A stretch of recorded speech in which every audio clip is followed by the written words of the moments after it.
Baik, bismillahirrahmanirrahim. Assalamualaikum warahmatullahi wabarakatuh. Waalaikumsalam warahmatullahi wabarakatuh. Selamat pagi semuanya. Yang terhormat Bapak Mujib selaku dosen mata kuliah Pancasila serta teman-teman seperjuangan yang saya banggakan. Segala puji bagi Allah yang telah memberikan kita kesempatan untuk hadir pada pagi hari ini, di mana kita semua alhamdulillah dalam keadaan sehat walafiat. Perkenalkan, saya Syarif selaku moderator yang akan memandu jalannya presentasi dan diskusi pada pagi hari ini. Tentunya saya tidak sendiri. Saya ditemani oleh rekan-rekan saya yang luar biasa. Ini ada Bambang, Vicky, dan juga Rizal. Yang nantinya teman-teman saya ini akan secara bergantian menjelaskan kepada teman-teman mengenai Pancasila sebagai dasar nilai pengembangan ilmu di Indonesia. Adapun rangkaian acara kita pada pagi hari ini yaitu yang pertama pembukaan, yang kedua penyampaian isi presentasi, yang ketiga sesi tanya jawab, dan yang terakhir penutup. Baiklah teman-teman, untuk membuka acara kita pada pagi hari ini, marilah kita bersama-sama membaca basmalah. Bismillahirrahmanirrahim. Selanjutnya yaitu penyampaian materi yang akan disampaikan oleh rekan saya Bambang. Kepada Bambang dipersilakan.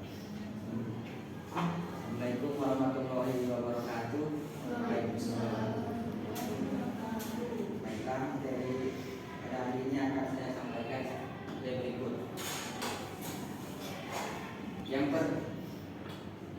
Apa arti Pancasila sebagai dasar nilai pengetahuan?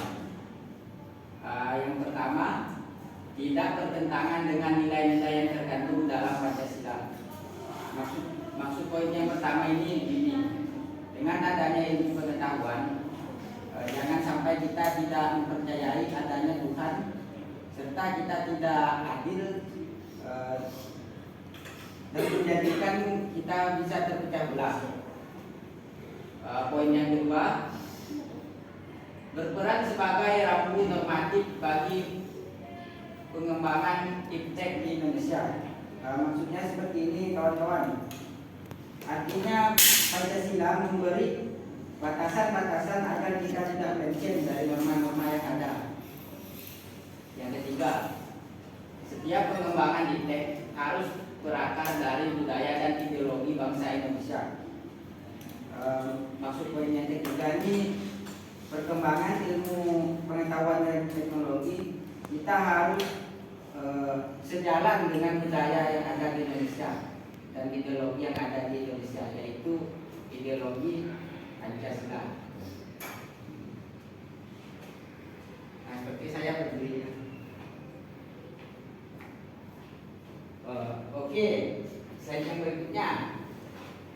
Mengapa diperlukan Pancasila sebagai dasar-dasar nilai pengembangan ilmu? Bisa kawan-kawan lihat kejadian-kejadian seperti di layar itu, seperti penambangan, batu bara, longsor, dan banjir. Hal ini disebabkan oleh cara hidup seseorang tidak memakai prinsip-prinsip Pancasila. Misalkan kan kayak penambangan nih. Contoh penambangan nih yang diuntungkan hanya satu belah pihak. Sementara pihak yang lain seperti kita biasa merasakan dampaknya, seperti gempa bumi, banjir, dan sebagainya. Jadi fungsi Pancasila di sini adalah membatasi hal berikut. Contohnya dengan menjalankan sila kelima, yaitu keadilan sosial bagi seluruh rakyat Indonesia. Artinya kita hidup ini harus adil, tidak ada satu pihak yang diuntungkan ataupun yang dirugikan. Kalau menguntung harus sama-sama menguntung. Contoh tersebut menggambarkan prinsip yang ada pada Pancasila ini kurang dipakai. Oke, selanjutnya. menjadi sarana untuk mengontrol dan mengendalikan kemajuan iptek yang berpengaruh pada cara berpikir dan bertindak masyarakat yang cenderung pragmatis. Nah, di situ kan ada kata instan. Instan sini maksudnya kayak gini. Misalkan kita ada tugas kan dikasih oleh dosen atau apa, kita tidak usah jauh-jauh lah contoh tugas. Bagi yang ada duit, bagi kawan-kawan yang ada duit kan biasanya sering berpikir tuh, aku ini ada duit, tapi malas mengerjakan tugas. Lebih baik aku joki. Nah, maksudnya di sini instan seperti itulah. Maka di situ ada duit urusan lancar dalam artian seperti itu. Kalau idealis ini maksudnya kayak gini ya, idealis berpendirian yang teguh, yang tetap. Misalkan nih, sampai jauh lah contohnya. Aku nih harus mengerjakan tugas sesuai apa yang disuruh. Misalkan harus mengerjakan tugas yang benar, harus semangat, harus rajin dengan pendirian yang kokoh tanpa harus mencontek ataupun menyuruh orang lain untuk mengerjakan tugas tersebut. Jadi fungsi Pancasila di sini agar kita terjauh dari sifat-sifat pragmatisme itu. Yang contohnya ada di urusan lancar. Dengan menerapkan nilai-nilai yang ada di Pancasila, diharapkan kita terjauhlah dari sifat-sifat seperti itu.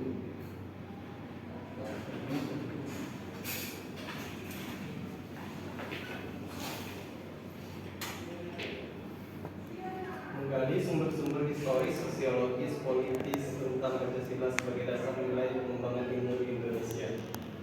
Sumber historis Pancasila sebagai dasar nilai pengembangan ilmu di Indonesia. Sumber sosiologis Pancasila sebagai dasar nilai pengembangan ilmu di Indonesia. Sumber politis Pancasila sebagai dasar nilai pengembangan ilmu di Indonesia.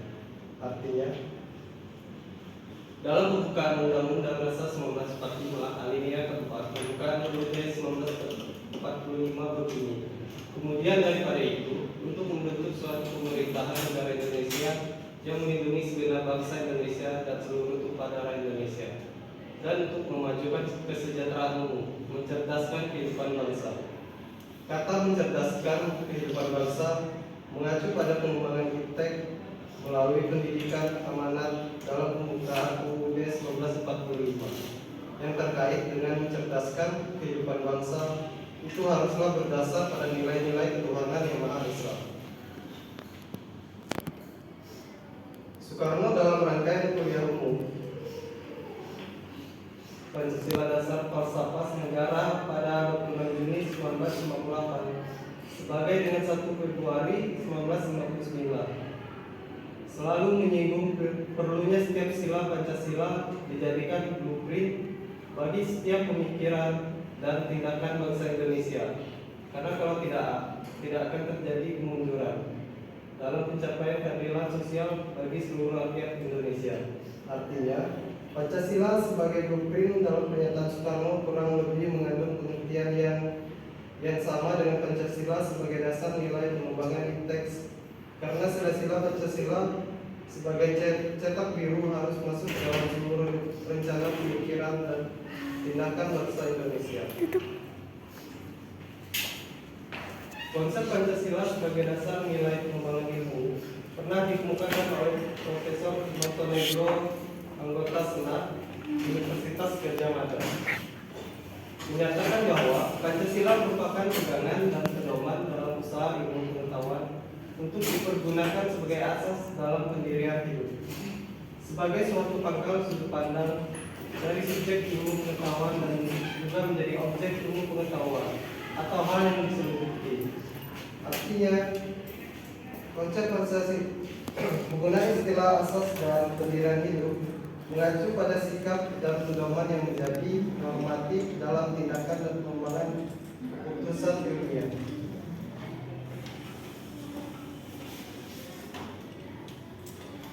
Sikap masyarakat yang sangat memperhatikan dimensi ketuhanan dan kemanusiaan, manakala iptek tidak sejalan dengan nilai ketuhanan dan kemanusiaan, biasanya terjadi penolakan. Contohnya penolakan masyarakat atas rencana pembangunan pusat pembangkit listrik tenaga nuklir di Semenanjung Muria beberapa tahun yang lalu.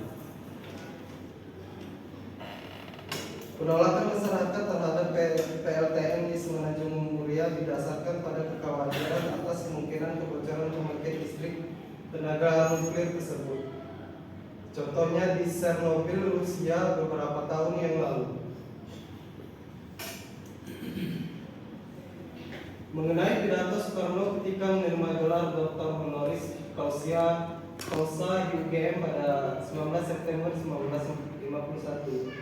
Pada zaman Orde Lama, mengungkapkan hal sebagai berikut. Bagi saya, ilmu pengetahuan hanyalah berharga penuh jika ia dipergunakan untuk mengabdi kepada praktik hidup manusia, atau praktiknya bangsa, atau praktiknya hidup dunia kemanusiaan. Memang sejak muda saya ingin mengabdi kepada praktik hidup manusia, bangsa dan dunia kemanusiaan. Itulah sebabnya saya selalu mencoba menghubungkan ilmu dengan amal dan seterusnya. Dengan demikian, Pancasila sebagai dasar nilai pengembangan ilmu pada zaman Orde Lama belum secara eksplisit atau nyata dikemukakan, tetapi oleh Soekarno dikaitkan langsung dengan dimensi kemanusiaan dan hubungan antara ilmu dan amal. Pada zaman Orde Baru, Presiden Soeharto menyinggung masalah Pancasila sebagai dasar nilai pengembangan ilmu ketika memberikan sambutan pada Kongres Pengetahuan Nasional keempat 18 September 1986 di Jakarta. Ilmu pengetahuan dan teknologi harus diabadikan kepada manusia dan kemanusiaan, harus dapat memberi jalan bagi peningkatan martabat manusia dan kemanusiaan. Dalam lingkup nasional, ilmu pengetahuan dan teknologi yang ingin kita kuasai dan perlu kita kembangkan haruslah ilmu pengetahuan dan teknologi yang bisa memberi dukungan kepada kemajuan pembangunan nasional kita dan seterusnya. Dengan demikian, halnya dengan zaman Orde Baru, meskipun Pancasila diterapkan sebagai satu-satunya asas organisasi politik dan kemasyarakatan, tapi penegasan tentang Pancasila sebagai dasar nilai-nilai pengembangan ilmu di Indonesia belum diungkap secara tegas.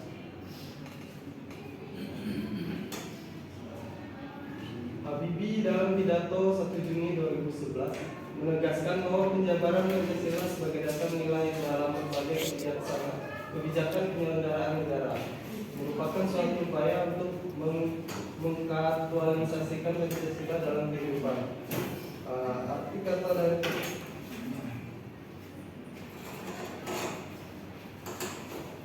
berdasarkan penerapan isi pidato para penyelenggara negara tersebut, maka dapat disimpulkan bahwa sumber politis dari Pancasila sebagai dasar ilmu pengembang IPTEK lebih bersifat apologis karena hanya memberikan dorongan kepada kaum intelektual untuk menjabarkan nilai-nilai Pancasila lebih lanjut.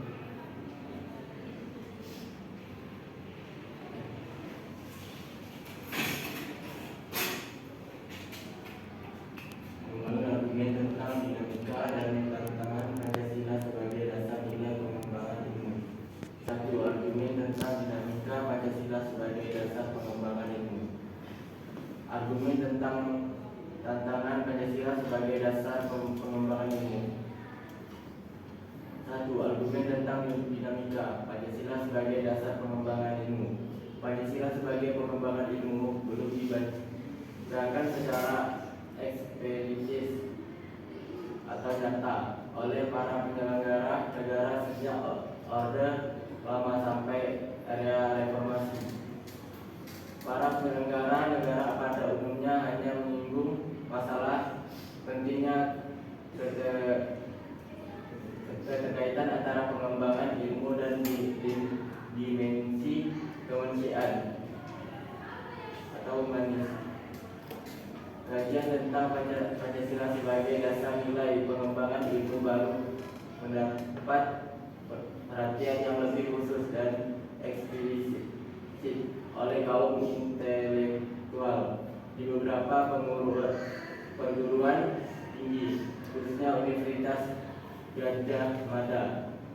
Namun pada kurun waktu akhir-akhir ini belum ada lagi suatu upaya untuk mengaplikasikan nilai-nilai Pancasila dan dalam kaitan dengan pengembangan iptek di Indonesia. Argumen tentang tantangan Pancasila sebagai dasar pengembangan ilmu. Ada beberapa bentuk tantangan terhadap Pancasila sebagai dasar pengembangan iptek di Indonesia. Yang pertama, kapitalisme. Yang kedua, globalisasi.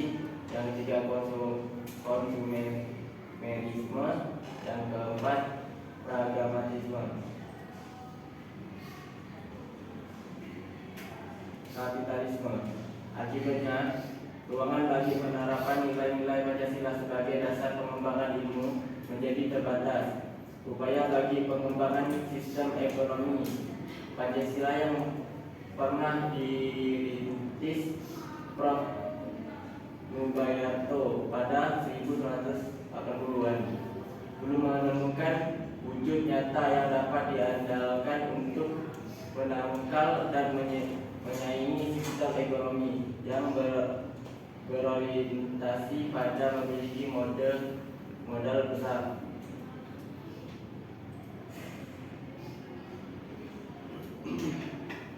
Globalisasi menyebabkan lemahnya daya saing bangsa Indonesia dalam pengembangan iptek, sehingga Indonesia lebih berkedudukan sebagai konsumen daripada produsen dibandingkan dengan negara-negara lain.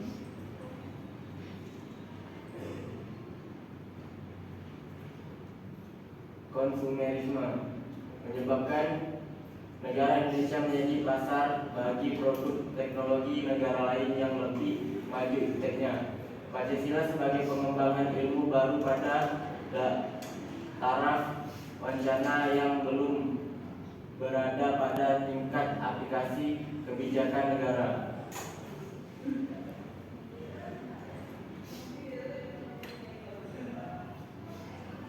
Pragmatisme berorientasi pada 3 ciri, yaitu workability atau keberhasilan, sistematis atau kepuasan dari resulit atau hasil. Titus DKK 1984 mewarnai perilaku kehidupan sebagian besar masyarakat Indonesia. Baiklah, saya akan melanjutkan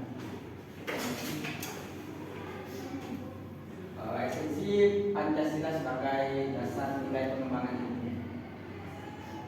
Lambang bintang memberikan kesadaran bahwa manusia hidup di dunia ibarat sedang menempuh ujian, dan hasil ujian akan menentukan kehidupan yang abadi di akhirat. Dan yang beda dari kita beragama. Memberikan arahan baik bersifat universal maupun khas terhadap ilmuwan dan ahli teknik di Indonesia.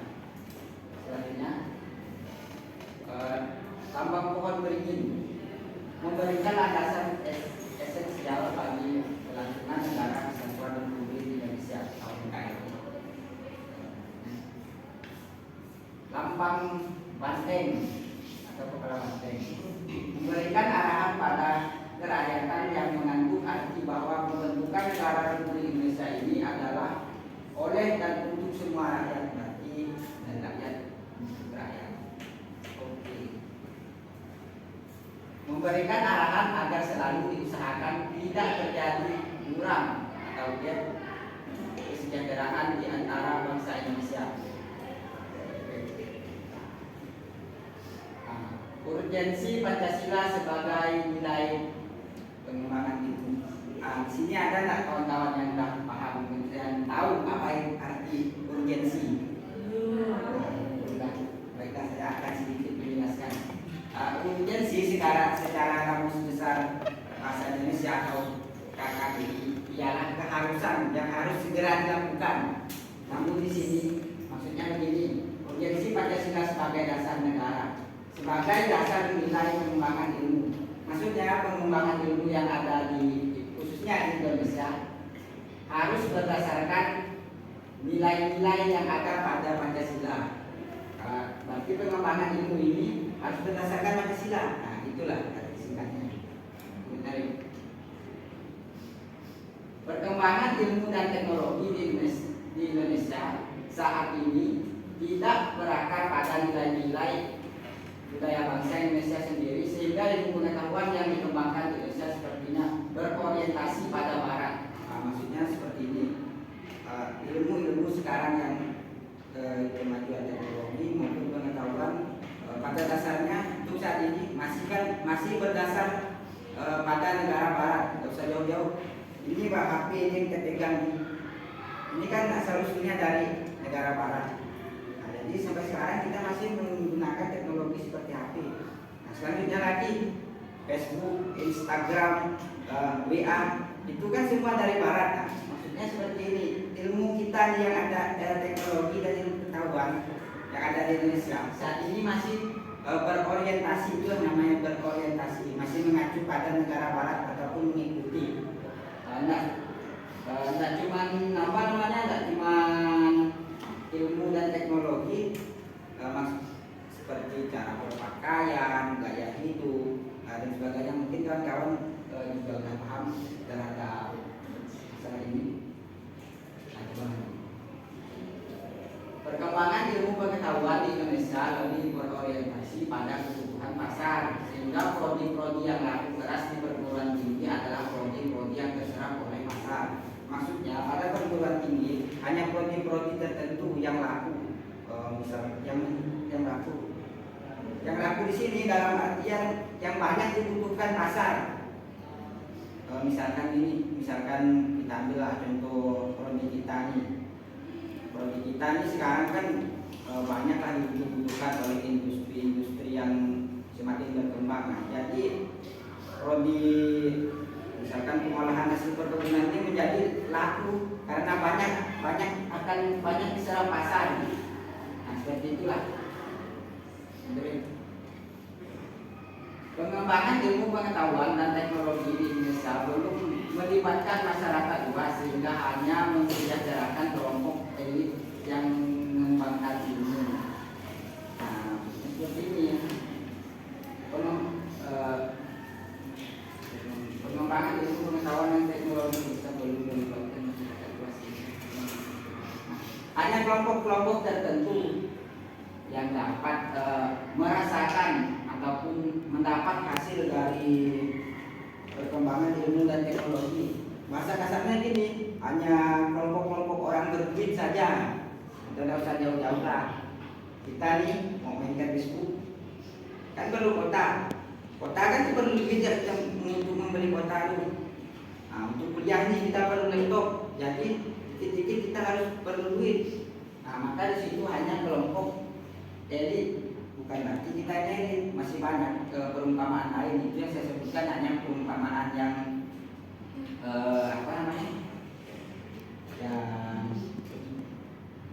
yang sering dialami sehari-hari. Masih banyak contohnya orang-orang yang berbisnis itu hanya orang-orang yang tertentu, orang-orang yang elit, sehingga yang merasakan hasil dan dampaknya pun dia. Sementara kita orang-orang biasa nih, memang biasa bisa nuli ataupun bekerja sebagai karyawan, masih makan gaji ya. Mungkin itu sedikit penjelasan dari saya. Sekian. Baiklah teman-teman, mungkin bisa dikasih hapus dulu buat teman-teman yang tahu. Baik, terima kasih kepada rekan-rekan saya yang telah menyampaikan isi presentasi pada pagi hari ini. Semoga apa yang tadi disampaikan oleh teman-teman saya dapat menambah pengetahuan kita, wawasan kita, sehingga kita jadi lebih aware terhadap pengembangan di Indonesia ini, terhadap ilmu pengetahuan dan teknologi itu sebenarnya menurut teman-teman itu gimana tuh? Lebih berorientasi kepada Barat atau kita udah mulai berorientasi kepada Pancasila? Sedangkan dasar negara kita adalah Pancasila. Seperti itu. Nah, baiklah teman-teman. Kemudian untuk sesi berikutnya yaitu adalah sesi tanya jawab. Nah, di sini kami membuka satu sesi saja, berisikan 3 pertanyaan dari teman-teman. Nanti kalau ada yang ingin menyampaikan pertanyaannya, silakan angkat tangan. Bebas ya teman-teman. Mungkin tadi ada slide yang kurang jelas, mungkin boleh ditanyakan kembali, atau apa tadi ada yang salah dalam bentuk kata kami, teman-teman boleh tanyakan kembali. Nanti kami akan kembalikan slide-nya ke teman-teman yang ingin bertanya. Nah, buat teman-teman yang bertanya ini, kami sudah menyiapkan sedikit hadiah, ya. Jadi kami harap teman-teman semangat nih untuk bertanya. Terserah lah bertanya apa. Tuh, jadi silakan teman-teman kalau memang ada yang ingin ditanyakan. Jadi untuk teman-teman yang ingin bertanya, silakan memperkenalkan diri dan mengajukan apa pertanyaannya. Silakan boleh berdiri, Kak. Nama saya Yuni, saya dari Komputer Pak. Saya ingin bertanya tentang yang Bapak jelaskan tadi Bu. Jadi gimana caranya agar masyarakat Indonesia itu lebih menggunakan produk Indonesia daripada di luar? Terima kasih.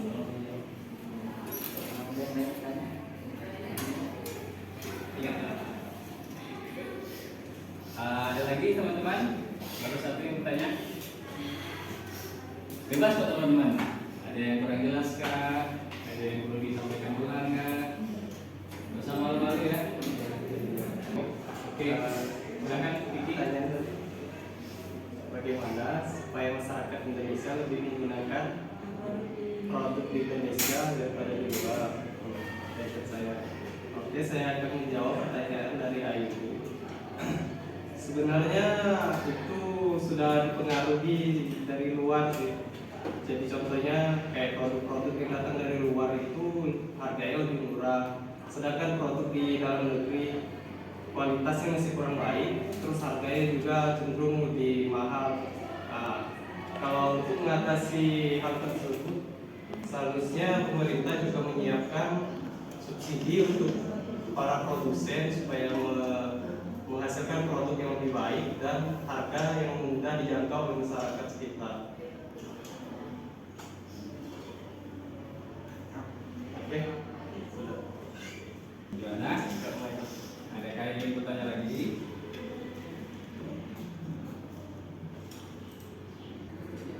Ada? Oke, kayaknya nggak ada ya.